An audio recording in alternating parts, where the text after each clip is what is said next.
Hey folks, Kevin here. Well, it's March 5th, 2019, and this is sort of an episode of Ask Me Anything, but it's also the beginning of a small mini-series of videos that I'm going to be doing this season regarding how we're starting our sweet potato slips. Just short of a year ago, I think it was May of 2018, I posted a video. I think it was entitled "A New Way of Propagating Sweet Potato Slips and Doing It in Perlite."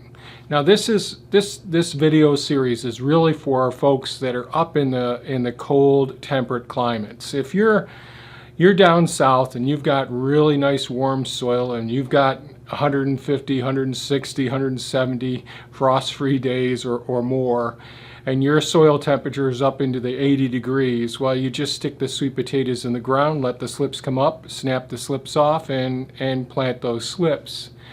Up here, our growing season is quite short, and there can be hassles with growing the sweet potato slips. You can have problems with too much nutrients in the water or in the soilless mixture that you're starting them in.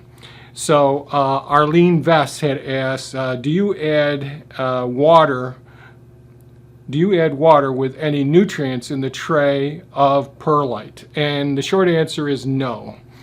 And the reason for that is, one, sweet potatoes, even as they're maturing, really aren't a real hungry. They don't require as much nutrients. Now they do need boron, so your soil has to have adequate boron. And I'll go through as we get to those phases of getting the sweet potato slips in the garden beds. I'll go through all of those requirements or those recommendations. But no, when the sweet potato slips have been snapped off of the sweet potatoes, trimmed, and then placed into the perlite mixture, we really don't want this too much nutrients in there at all. And I don't put any nutrients in the perlite and water mixture. Too much nutrients that the plant can't absorb, and they're growing roots, so they really aren't in the absorptive. They don't need the nutrients in the water. Growing the roots it doesn't require those nutrients. So what are those nutrients good for? Well, they're good for the other problem species, the algae and other microorganisms that can grow in the water and actually cause some disease of the sweet potato slips. So no, I don't add nutrients to the water that I'm adding to the perlite. And hopefully I'll show this whole series step by step as I go through it. So to start off with, the way that I originally started was starting sweet potatoes up here in a very cold temperate climate because we have very short seasons. I'd take sweet potatoes, put them in glass jars. It could be quart jars, could be old peanut butter jars, whatever they are.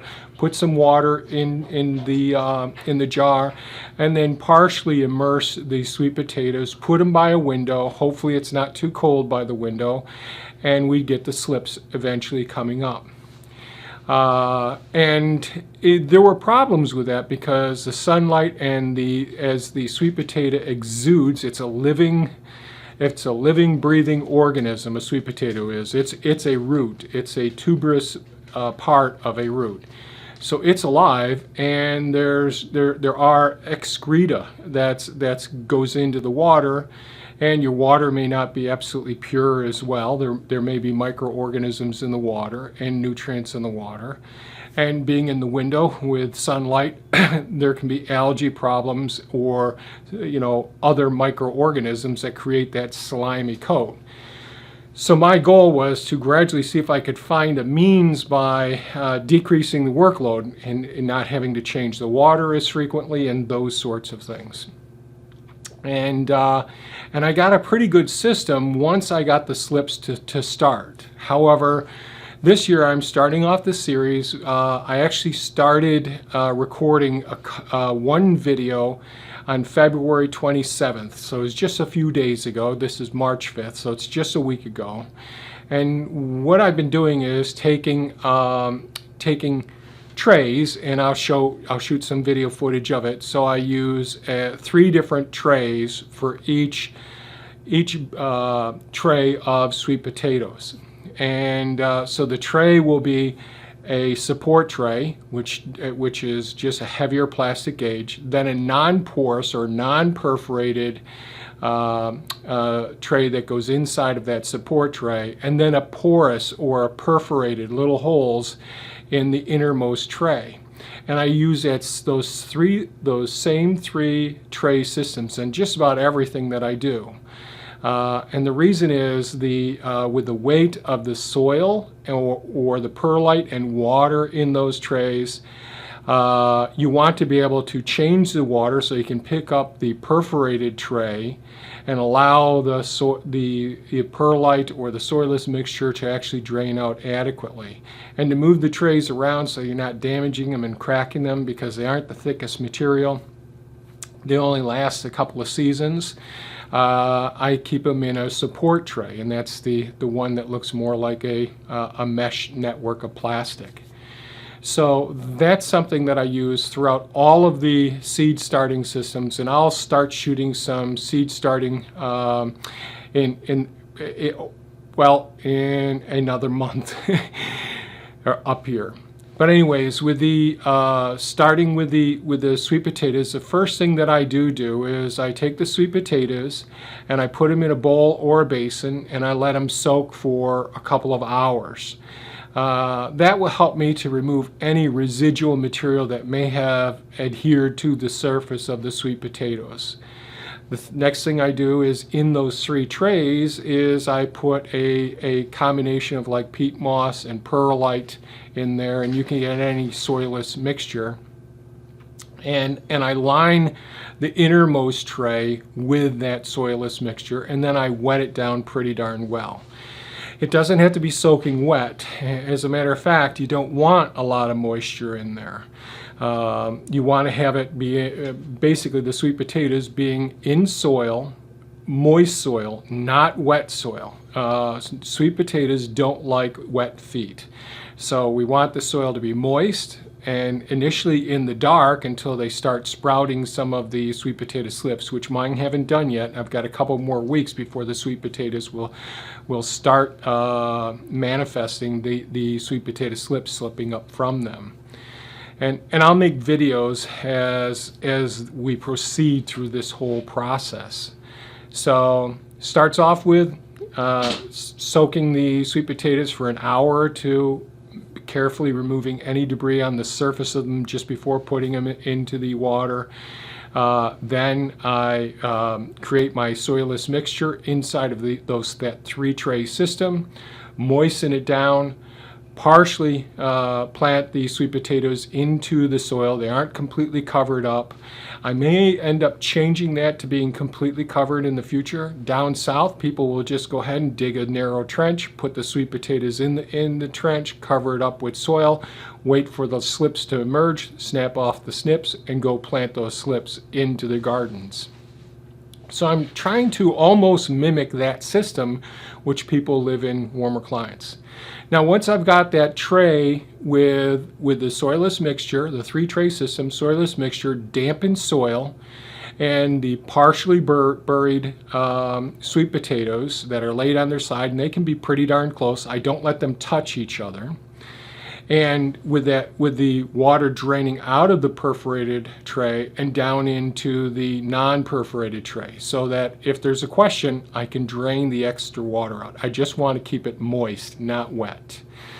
No part of the sweet potato do I want in water. I want them to be moist soil, and with the peat moss there, it holds enough moisture just fine.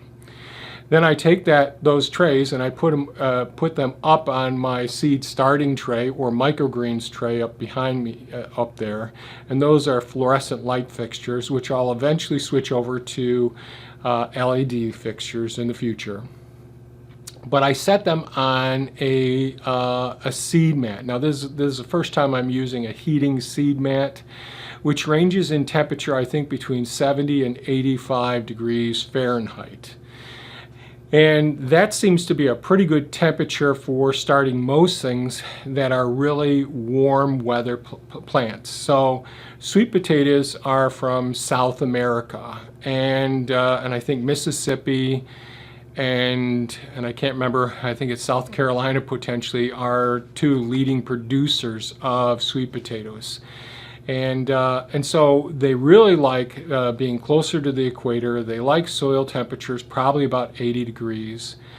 Another thing that people will do up in this area is sometimes they'll use a plastic mat when the soil isn't up to 80 degrees, but when the sun's out in this area and the sun hits that black plastic mat that they've got on their mounded soil, they'll go ahead and poke a hole and slip the sweet potato slips right into there, and they can get them into the ground a little bit area. Some people do them in hoop tunnels as well.